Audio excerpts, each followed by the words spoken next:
Good evening. This is Pastor Barry once again.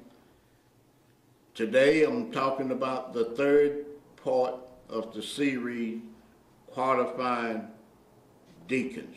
I'm looking for qualifying board members. And I'm taking the message from the qualification of a deacon. And that's taken from 1 Timothy, 3rd chapter, starting at the 8th verse. If you would like to read that, and you will see what the qualification that they are saying in this Bible that a deacon should be. Now, I know that all deacons that's serving on the board and all members that's serving on the board don't meet the qualification, especially the scripture qualification. Now, and I can understand that, but who am I to change the qualification?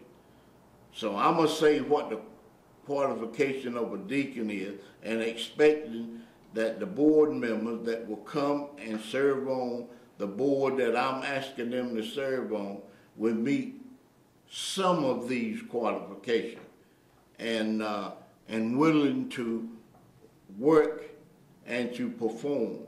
What I'm looking for is people who is willing to work. I know people who get second chances are better than people working with the first chance. I know people that get 4 and 5 chances is better than people with the second and the third chance. So I know I can look at people and qualify them and say to them, you're a good board member. You're a good person that will serve on my board. And you know, and your qualification, we'll just scrub that. And as long as you can keep up your duties here, that hour here, performing here, you're good to go with me, okay? So, but read these qualifications and see what I'm looking for. And if you don't meet these qualifications, don't give up then. Don't give up. You give your last chance coming and let me interview you, okay? And let me see what you might be calling a problem, what you might be calling disqualification, and I might look over it. You see what I'm saying? Let's talk. Let's communicate. You know, the best way you can get a job done is to communicate. If there's no communication, you don't get the job done, okay? So, in starting in my third series, I mentioned 2 words, and that was servant and servile. It's almost spelled like servant, but it's S-E-R-V-I-L-E. So I'm pronouncing it servile. And I don't want a servile worker, because then you will have to work as a slave. I don't want no slave. I don't want nobody working for free, and yet they are pure slaves. And I can just about identify with the slave attitude. And, you know, I never was a slave, but I went so far in front of the slave. And some of the people that I was working for had slave attitude. Yeah, I worked with some of those people, you know. So I can identify with being a slave. So I'm not looking for servile people. I'm looking for servants. A servant is the person who's willing to do his job, willing to do what he asks to do, willing to show his ability, his gift, his area of working. So that's what I'm looking for. I'm looking for people to serve on this board, and I'm looking for qualified people. So I must say qualified, because if I don't say qualified, then I can't justify my account of leaving off some of the information that I know about your background. You see what I'm saying? I can say, well, he had a derogatory background, but he can do my job. So therefore, I'm forgiving him. God forgave him, you know. So who is me to hold a grudge? So you can come on and you can serve. So don't let the qualification run you away. Don't let the scripture run you away. Come and let us reason together, says the Lord. Okay? Now, the last scripture that I gave, I was going to give you from Romans 3. Now, this is about a civil ruler. The civil ruler. This is R-U-L-E-R. Civil, C-I-V-I-L, ruler. This is taken from Romans 13. Okay, let me run up there. Romans 13. Romans, did I say 13? 13 and 4. 13 and 4. 3, 4, okay. Now, let's see what that says. For he is the minister of God to thee for good. But if thou do that which is evil, be afraid. For he beareth not the sword in vain. For he is the minister of God, and revenge to execute wrath upon him that do evil. Now, this scripture is referring to, for he is the minister of God, and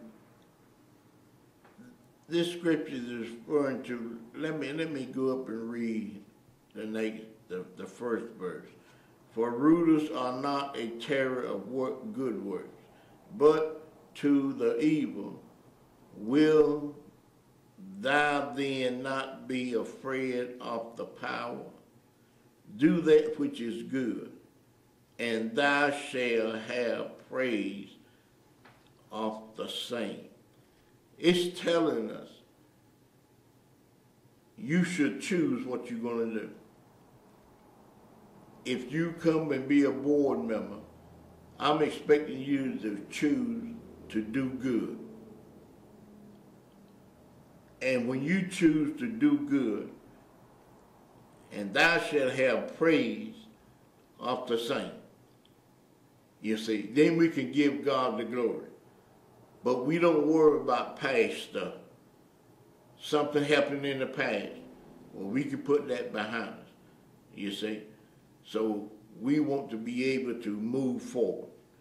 For he is the minister of God to thee for good. You know, Jesus is the minister of God to thee for good.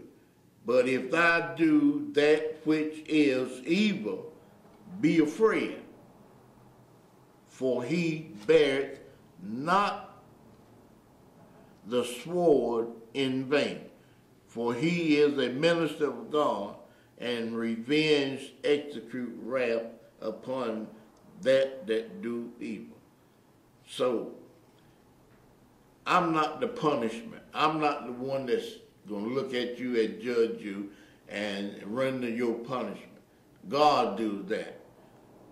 God is the avenger. God is the one that set how much punishment you get and this and that. So God haven't put none of us here on earth to punish one.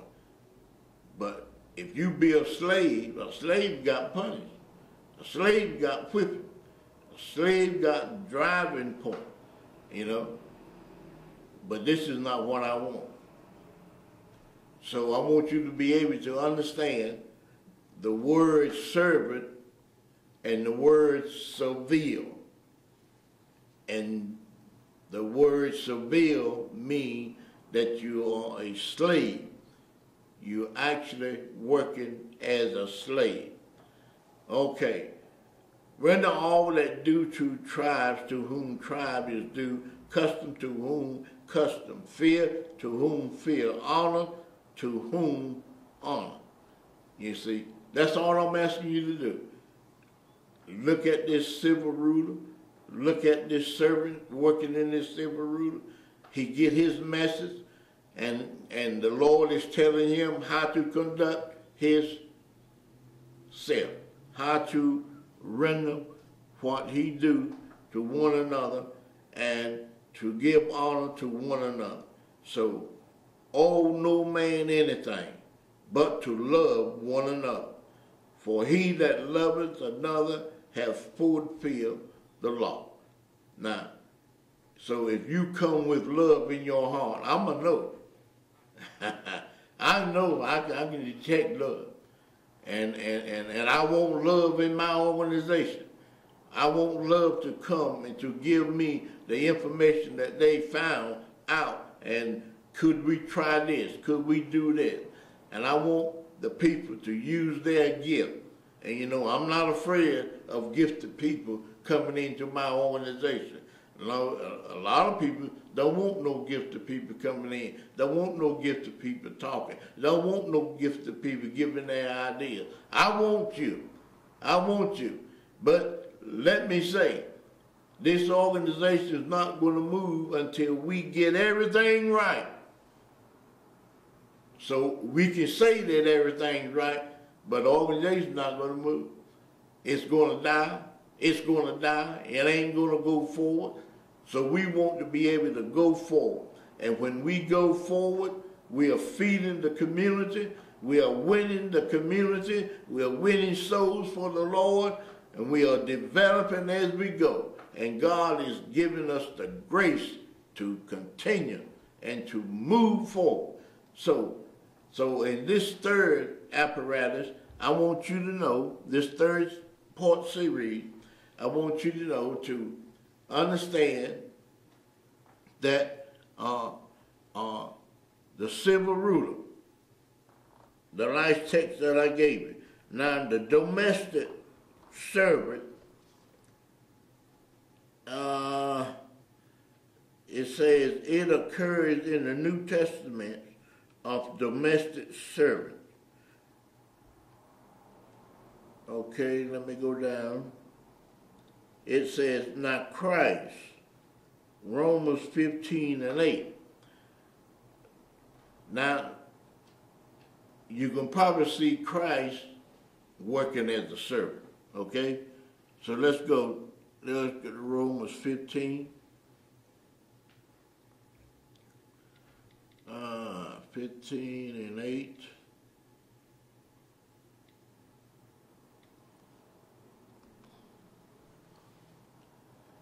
Okay,